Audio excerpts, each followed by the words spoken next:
Good morning students. प्रज्ञा विद्यालय की तरफ से ऑनलाइन क्लासेस में आपका स्वागत है। आज हम 9th क्लास में सामाजिक विज्ञान में भारत एवं समकालीन विश्व फर्स्ट इसका लेसन सेकंड है वो कर रहे हैं। यूरोप में समाजवाद एवं रूसी क्रांति लेक्चर नंबर है वो रहेगा 29। पिछले लेक्चर्स में भी हम इसको डिस्कस कर चुके हैं। आज हम करेंगे रूस में समाजवाद कि जो रूस में समाजवाद है वो 1914 से पहले रूस में सभी राजनीतिक पार्टियां हैं वो गैर कानूनी थी।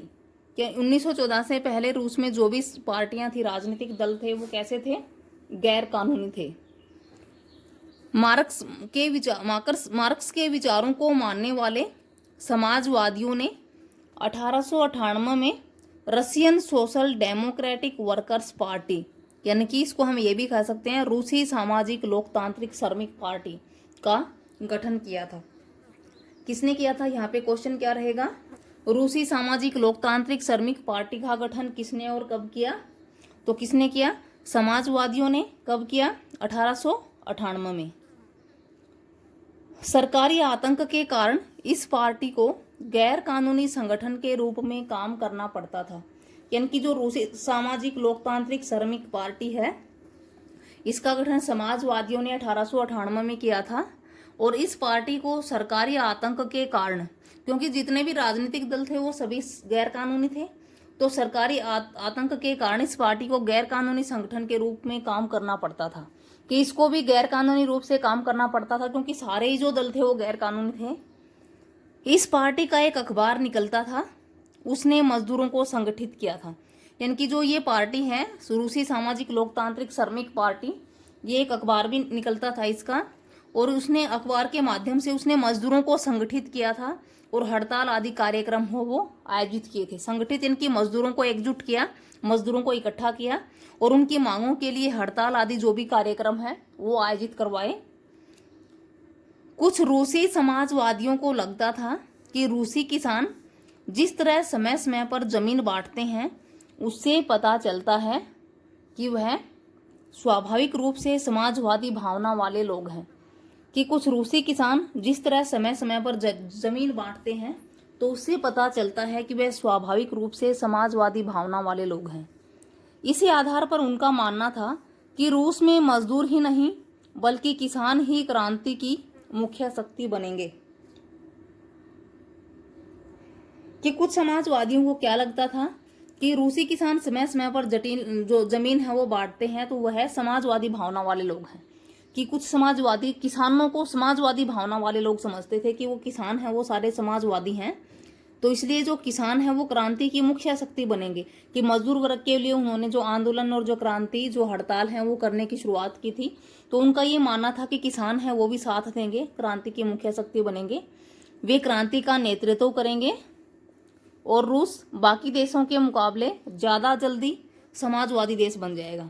क्योंकि जो समाजवादी हैं वो अपनी विचारधारा को लागू करना चाहते थे रूस में, तो ये मानते थे कि मजदूर वर्ग के तो उन्होंने संगठन बना दिया, हड़ताल आदि कार्यक्रम है वो जारी करवा दिए, तो उनका ये मानना था कि जो किसान लोग हैं वो समाजवादी हैं और वो साथ देंगे इस क्रांति में उनका, और जल्दी ही जो रूस है वो एक समाजवादी देश है वो बन जाएगा।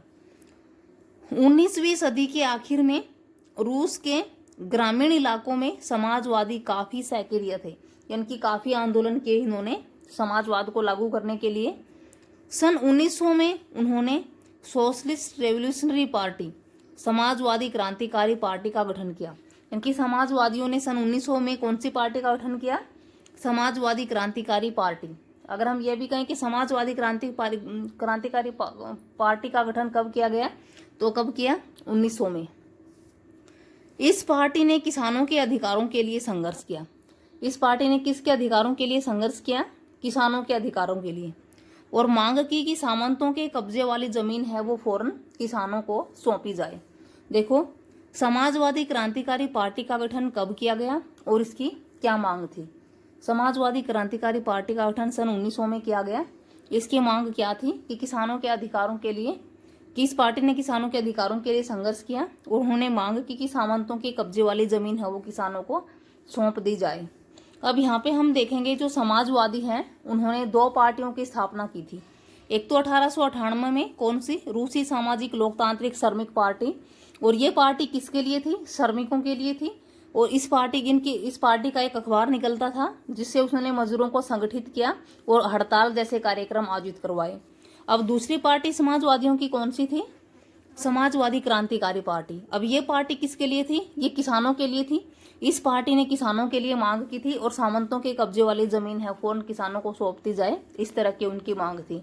यानी कि समाजवादियों ने मजदूरों के लिए भी अलग से श्रमिक दल बनाया और किसानों के लिए भी, क्योंकि वे चाहते थे कि जल्दी ही रूस में समाजवाद है वो लागू हो जाए।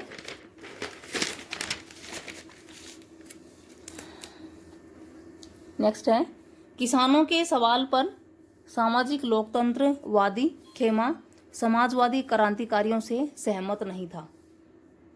लेनिन का मानना था कि किसानों में एकजुटता नहीं है, कि किसानों के सवाल पर जो समाजवादी लोकतांत्रिक खेमा था समाजवादी क्रांतिकारियों से सहमत नहीं था। भी समाजवादी क्रांतिकारी ये चाहते थे कि किसानों को उनकी जमीन है सामंतों से लेकर किसानों को सौंप दी जाए, लेकिन इस बात से जो समाजवादी लोकतांत्रिक खेमा था वो सहमत नहीं था।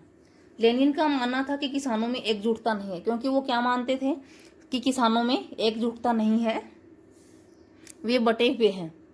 कुछ किसान गरीब थे तो कुछ किसान अमीर थे, कुछ मजदूरी करते थे तो कुछ पूंजीपति थे।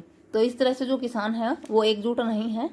इन आपसी विभेदों के कारण वे सभी समाजवादी आंदोलन का हिस्सा नहीं हो सकते हैं, और एकजुट ना होने के कारण जो किसान है वो समाजवादी आंदोलन का हिस्सा है वो नहीं हो सकते। संगठनिक रणनीति के सवाल पर पार्टी में गहरे मतभेद थे, कि किसानों के संगठन को लेकर बहुत अधिक मतभेद थे। व्लादिमीर लेनिन जो बोल्शेविक खेमे का मुखिया था, व्लादिमीर लेनिन कौन था, बोल्शेविक खेमे का मुखिया, सोचते थे कि जार शासित रूस जैसे दमनकारी समाज में पार्टी अत्यंत अनुशासित होनी चाहिए। कि जो व्लादिमीर लेनिन है वो बोल्शेविक खेमे का मुखिया था, उसका क्या मानना था कि जो जार का शासन है उसके दमनकारी समाज में जो पार्टी है वो तो अत्यंत ही अनुशासित होनी चाहिए, और अपने सदस्यों की संख्या व स्तर पर उसका पूरा नियंत्रण है वो होना चाहिए। परंतु दूसरा खेमा कौन सा था, मेन सेविक। देखो एक तो था बोल्शेविक और दूसरा था मेन सेविक। तो मेन सेविक का क्या मानना था कि पार्टी में सभी की सदस्यता वो होनी चाहिए। अब व्लादिमीर लेनिन जो बोल्शेविक जो नेता थे, बोल्शेविक खेमे के जो मुखिया थे, बोल्शेविक जो दल था वो क्या चाहता था कि जो किसान लोग हैं वो एकजुट नहीं हैं तो वो समाजवाद का हिस्सा नहीं हो सकते। लेकिन मेन सेविक क्या चाहते थे कि पार्टी में जो जितने भी सदस्य हैं सभी की सदस्यता है वो होनी चाहिए। Thank you students. आज हमने क्या किया, रूस में समाजवाद कि जो समाजवादी लोग हैं उन्होंने दो पार्टियों की स्थापना की, एक 1898 में और एक 1900 में। 1898 में कौन सी पार्टी बनाई उन्होंने, रूसी सामाजिक लोकतांत्रिक श्रमिक पार्टी, जिसके जरिए उन्होंने मजदूरों को संगठित किया और हड़ताल आदि कार्यक्रम है वो करवाए रूस में समाजवाद को लागू करने के लिए। जबकि जो दूसरा दल था 1900 में, समाजवादी क्रांतिकारी पार्टी, उसके जरिए उन्होंने किसानों के लिए मांग की सामंतों की जमीन है वो छीनकर किसको दे दी जाए, किसानों को दे दी जाए। लेकिन जो दो खेमे थे, बोल्शेविक खेमा और मेन सेविक खेमा, इसमें जो बोल्शेविक दल के लोग थे वो इस बात से सहमत नहीं थे, क्योंकि उनका मानना था जो किसान हैं उनमें एकजुटता नहीं है, कुछ गरीब हैं कुछ अमीर हैं, कुछ मजदूरी करते हैं और कुछ पूंजीपति हैं। तो इस तरह का जो भेदभाव है वे सभी समाज, तो इसलिए भेदभाव के कारण वे सभी समाजवादी जो आंदोलन है उसका हिस्सा नहीं हो सकते। इस तरह के अंतर होने के कारण समाजवादी आंदोलन का हिस्सा नहीं हो सकते। जबकि जो दूसरा खेमा था मेन सेविक, वे मानता था कि पार्टी में सभी की सदस्यता है वो होनी चाहिए। Thank you students. इसी के साथ ही जो होमवर्क है वो क्या रहेगा, फेयर नोटबुक में आपको राइट एंड लर्न करना है। क्वेश्चन फर्स्ट है, रूसी सामाजिक लोकतांत्रिक श्रमिक पार्टी का गठन कब व किसके द्वारा किया गया। रूसी सामाजिक लोकतांत्रिक श्रमिक पार्टी कब किया गया, सन 1898 में समाजवादियों के द्वारा। नेक्स्ट है, समाजवादी क्रांतिकारी पार्टी का गठन कब हुआ और उसकी क्या मांग थी। आंसर क्या रहेगा, समाजवादी क्रांतिकारी पार्टी का गठन सन 1900 में हुआ। इस पार्टी ने किसानों के अधिकारों के लिए संघर्ष किया और मांग की कि सामंतों के कब्जे वाली जागीरें किसानों को सौंप दी जाए।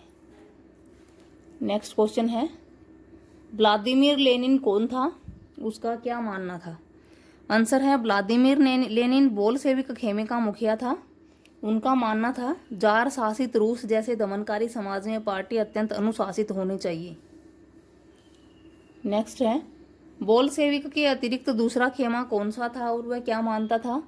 दूसरा खेमा मेनशेविक था। उनका मानना था कि पार्टी में सभी की सदस्यता है वो होनी चाहिए। Thank you students. ये 4 क्वेश्चन आपको अपनी फेयर नोटबुक में राइट एंड लर्न करने हैं।